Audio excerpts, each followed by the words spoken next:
olen Noora ja mä olen yksi Kajaani Yhdessä yhteisökahvilan vapaaehtoistyöntekijöistä.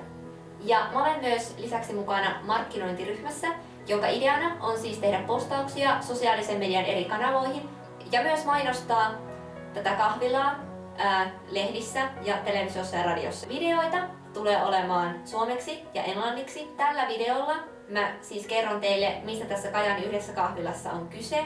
Ja kerron myös siitä, mitä me vapaaehtoistyöntekijät ollaan saatu aikaan.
Kiitos kun katsoit tämän videon, toivottavasti tykkäsit, pistä peukut pystyyn ja nähdään seuraavassa videossa.